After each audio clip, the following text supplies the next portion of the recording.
Ben Mehmet Emin Altıngöz, 1972 yılında Şanlıurfa'da doğdum. Yıllarca müzik öğretmenliği yaptım. Şu anda Halya Belediyesi'nde çalışmaktayım.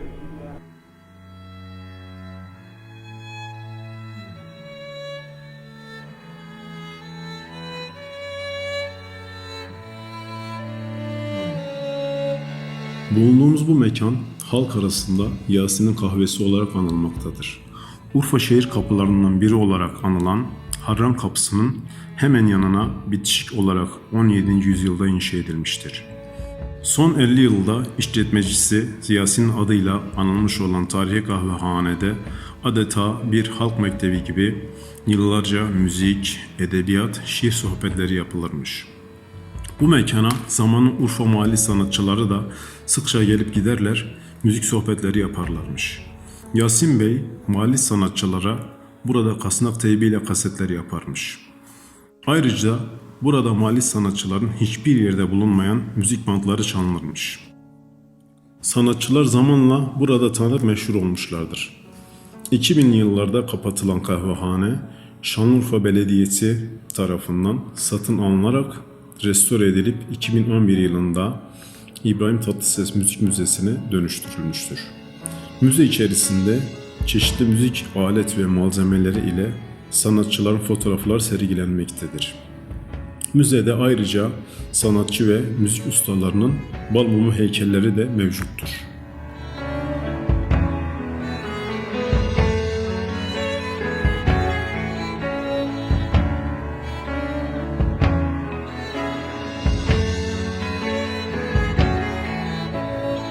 Urfa müziğini 3 ana bölüme ayırabiliriz normalinde.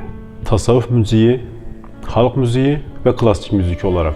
Tasavvuf müziğinde ilahiler, çifteler, gazeller, halk müziğinde ise hoyratlar, mesneviler, kırık havalar, uzun havalar, sanat müziğindeki klasik müzik dediğimiz müzik de Urfa'da çok rağbet görmüştür ve sonradan Urfa müziğine katılarak halk müziğiyle birlikte bir sentez oluşturmuştur.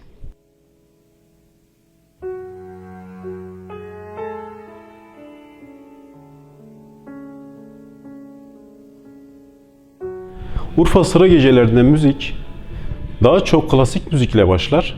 Klasik müzikten birkaç parça okunduktan sonra halk müziği uzun havalar, gazeller, çifteler, hoyratlar şeklinde devam eder.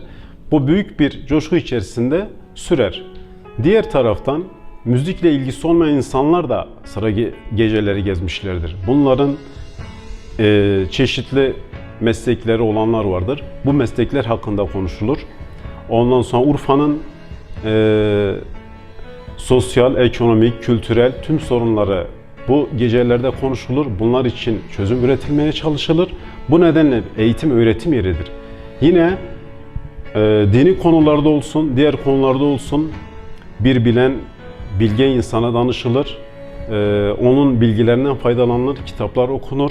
Bu da eğitim öğretim bir parçasıdır sıra gecesinde. Sıra geceleri yine insanların feyiz aldığı, birbirlerinden görgü, kültür, edebiyat alışverişinde bulunduğu büyük bir halk mektebidir diyebiliriz.